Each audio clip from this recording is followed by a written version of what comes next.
संत तुकडोजी महाराज प्रतिष्ठान भागीमारी तालुका पारसनी जिल्हा नागपूर अंतर्गत आपण जे काही रामधून रविवारला काढत असतो आणि सामुदायिक प्रार्थना घेत असतो, पण अशा स्थितीत निवड तेवढंच नाही तर यांना आपण संस्कारची धडे देत होतो, यांचा जीवनमूल्य शिक्षणाचं यांना सांगत असतो।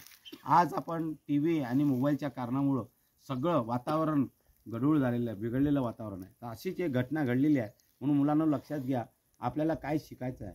तर आई वडिलांनी रागवलं तरी आपण आई वडिलांचा राग हा आपल्यासाठी वाईट आहे असं अजिबात समजू नये। अशीच एक रागाची घटना घडलेली आहे आणि एका मुलाने किती 21 वर्षाचा मुलगा जो इंजिनिअरिंग करत होता आणि इंजिनिअरिंगला असताना तो 6 वेळा नापास झाला। एकाच विषय फिजिक्स नावाच्या विषयामध्ये तो 6 वेळा नापास झाला। तर 6 वेळा नापास झाल्यानंतर त्याला वेगळा छंद लागला, तर व्यसन लागलं होतं वेगळं आणि त्याला मुलीचं म्हणजे मैत्रिणीसोबत तो जास्त राहायचा। अशा स्थितीमध्ये आईनी आणि वडिलांनी त्याला त्याच्या जीवनासाठी भल्यासाठी त्याला हटकलं। त्याला म्हटलं काय म्हटलं त्याला, अरे बापू तू जर चांगला शिकशील तर तुला आम्ही पैसे खर्च करू किंवा तुला पुढे नेऊ, अन्यथा तुला आम्ही शेतीचं आपल्याकडे शेती आहे तुला शेतीचं काम करावं लागेल। त्याला कडक असं सांगितलं शब्दात। आणि मग एक वेळा त्याची मैत्रीण आणि ते दोघे घरी आले तर वडिलांनी त्याला रागावलं आणि एक थापड मारली। तर काय झालं याच्यात, वडील आहे त्यांनी रागवलं आणि एक थापड मारलेली, तर त्याला त्याचा राग आला। त्याला काहून का माझ्या मैत्रिणीच्या समोर थापड कोण मारली। आता आई श्रेष्ठ वडील श्रेष्ठ का मैत्रीण श्रेष्ठ? हा, क्या मित्रांना मैत्रिणी हे श्रेष्ठ आहे का? आपल्याला जन्म दिलेले आई वडील श्रेष्ठ आहे ना। मग थापड मारली तर रागवलं तर का आपल्याला राग आला पाहिजे का? हे कशासाठी थापड मारली त्यांनी? चांगल्यासाठी थापड मारली। मग त्यानं काय केलं, डोक्यात जशी कल्पना आणली की आता आपल्या वडिलाचा खून करायचा, आईलाही मारायचं। तर आईला पहिला नाही विचारायला, डोक्यात वडिलाचाच साठी आला। तर त्यांनी नागपूरमध्ये राहत होतो, नागपूर म्हणजे त्याचं गावाचं नाव सगळं पेपरला दिलेलं आहे, तुम्हाला मी पेपरची तारीख सांगेन, पेपरमध्ये सगळं आलेलं आहे। तर तो रागवल्यानंतर ते वडील रागवल्यानंतर मारल्यानंतर त्यांनी चाकू विकत आणला। कसा? वडिलाला मारासाठी, खून करासाठी वडिलाचा। हे योग्य आहे का? तुम्ही असं तुम्हाला वडिलांना मारलं म्हणून का तुम्ही असे उलटे शिलटे कामं कराल का? नाही। तर त्यांनी चाकू विकत आणला आणि वडील त्या दिवशी 1 जानेवारीलाच नवीन वर्षाच्या दिवशी वडील कोणाची तरी मैत झाली होती गावात, तर त्या मैतीला घाटावर गेले होते। मग तिकडून मैत घाटावर येण्याच्या आधी आईने सुद्धा याला हटकलं। आईने म्हटलं अरे बापू तू जास्त जरा अभ्यास करत जा, फिरत नको जाऊ, हे काय लावलं तू, इकडचं तिकडचं व्यसन करतं, मैत्रिणीला फिरवतो, शाळेत लक्ष देत नाही, शिक्षणात लक्ष देत नाही, ह्या चांगल्या गोष्टी नाही आहे का? तर असं आईने म्हटलं म्हणून त्यांनी कोणी घरी नसताना आईचा गळा दाबून आईला मारून टाकलं।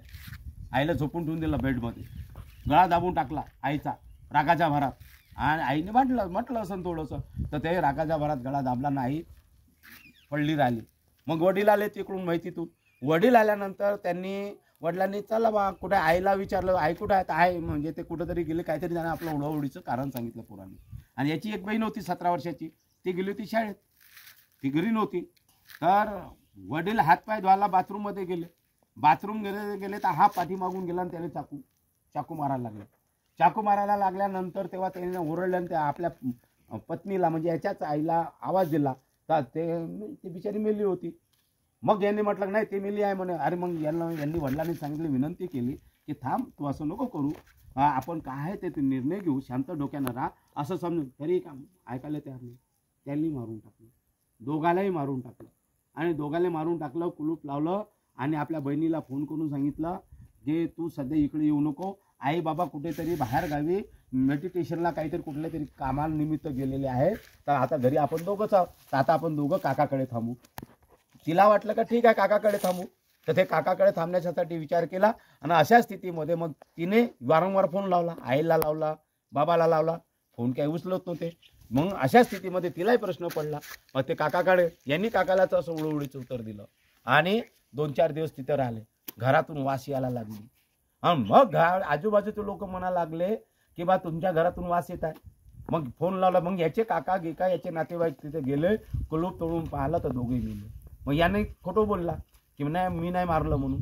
मग पोलीस केस झाले, पोलिसनं मग याला अरेस्ट केलं आणि मग याला फोडलं, म्हणजे याला मारलं। तर तेव्हा हा फुटला, तेव्हा यानं हे केलं। मला सांगा आई वडिलाला संपूर्ण आज मग चुकीचं कोण आहे? काऊन चुकीचा आहे तो? वाईट काम केलं। तुम्ही तसं समजा तुम्ही ना वाईट काम केलं तर आई वडील तुम्हाला का प्रेम करतील का रागवतील? म्हणून तुम्ही ना का तसं करायचं का? म्हणून याच्यापासून हा धडा शिकायचा आहे, म्हणून तुम्हाला हे सांगितलेलं आहे.